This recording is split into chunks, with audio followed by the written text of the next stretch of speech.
Hello అండి. అందరికీ నమస్తే. మనకు వినాయక చవితి చాలా దగ్గరలో అయితే ఉంది కదా! మరి ఆ వినాయక చవితి స్పెషల్‌గా మనము బెల్లం కుడుములైతే తయారు చేస్తాం కదా! మరి ఈ వీడియోలో నేను చాలా ఈజీగా, సింపుల్‌గా ప్రిపేర్ చేస్తున్నాను. దీన్ని ప్రిపేర్ చేయడం కోసం నేను ఇడ్లీ పాత్ర కూడా యూజ్ చేయకుండా ఇలాగా వడగిన్నెలో అయితే ఈజీగా ప్రిపేర్ చేస్తున్నాను.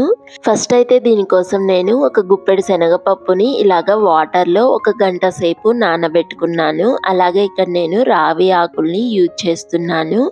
ఇవి అవసరం లేకుండా కూడా మనము ఈ కుడుములను అయితే తయారు చేసుకోవచ్చు. ఫస్ట్ అయితే దీనికోసం నేను స్టవ్ వెలిగించుకొని ఒక ప్యాన్ పెట్టుకొని దానిలోకి 2 స్పూన్ల వరకు నెయ్యిని యాడ్ చేసుకున్నాను.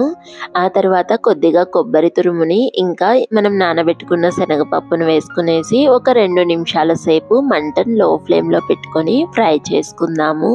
ఆ తర్వాత టీ గ్లాస్ తోటి పావు గ్లాస్ వాటర్ కూడా యాడ్ చేస్తున్నాను. ఈ వాటర్ బాగా మరిగిన తర్వాత దీనిలోకి అదే గ్లాస్ తోటి 3/4 గ్లాస్ వరకు బెల్లం తురుముని యాడ్ చేసుకుంటున్నాను. ఈ బెల్లాన్ని మనము మొత్తం కరిగించుకోవాలి. ఇది బాగా కరిగిపోయాక దీనిలోకి నేను ఒకటి దంచుకున్న యాలుక్కాయని కూడా యాడ్ చేశాను. ఇలా బెల్లం మొత్తం కరిగిపోయాక దీనిలోకి అదే గ్లాస్ తోటి ఒక గ్లాసు బియ్యం పిండిని యాడ్ చేశాను. ఒక గ్లాసు బియ్యం పిండికి మనకి ఇక్కడ 3/4 గ్లాసు బెల్లం తురుము అయితే పట్టింది. ఈ బియ్యం పిండిని మనం యాడ్ చేశాక మంటను లో ఫ్లేమ్‌లో పెట్టుకొని బాగా మిక్స్ చేసుకోవాలి. వీడియోలో చూపిస్తున్న విధంగా బాగా మిక్స్ అయ్యాక మనం స్టవ్ ఆఫ్ చేసుకునేసి కొద్దిగా గోరువెచ్చగా అయ్యాక మనం చేతికి కొద్దిగా నెయ్యి అయితే పూసుకునేసి ఇలాగా ఒక ఉండలాగా అయితే ప్రిపేర్ చేసుకుందాము. ఆ తర్వాత ఇక్కడ నేను శుభ్రంగా కడిగి పెట్టుకున్న రావి ఆకులకైతే కొద్దిగా నెయ్యి పూసుకుంటున్నాను. ఇలా పూసుకున్న వీటికైతే నేను ఇప్పుడు మనం తయారు చేసుకున్న కుడుములను అయితే దీని మీద పెట్టేస్తాను. ఫస్ట్ అయితే నేను ఇక్కడ రౌండ్స్ లాగా అయితే చేస్తున్నాను. మనము ఇదొక్క పిండితోటే వినాయక చవితికి మనము 3 రకాలు 5 రకాలు ప్రసాదాలు అయితే పెడతాం కదా! ఇలాగ మనము రకరకాల షేప్స్‌లో అయితే చేసి మనము ప్రసాదంగా పెట్టవచ్చు.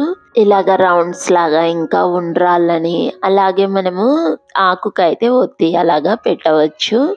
ఇలా మన దగ్గర రావి ఆకులు లేకపోయినా సరే డైరెక్ట్‌గా మనం తీసుకునే వడగిన్నెకి కొద్దిగా నెయ్యినైతే పూసేసి దాని మీద మనము ఈ ఉండ్రాళ్ళనైతే పెట్టవచ్చు.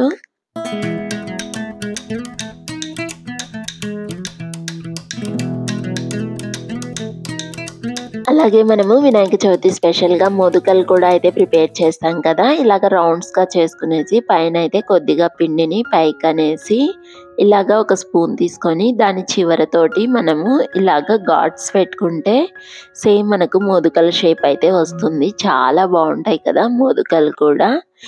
ఇలా ప్రిపేర్ చేసుకున్న ఈ ఉండ్రాళ్ళని బెల్లం కుడుములను అయితే నేను వడగిన్నెలో అయితే పెడుతున్నాను. ఈలోపు స్టవ్ వెలిగించుకునేసి ఒక గిన్నె పెట్టుకొని నేను దానిలోకి కొద్దిగా వాటర్‌ని అయితే వేస్తున్నాను.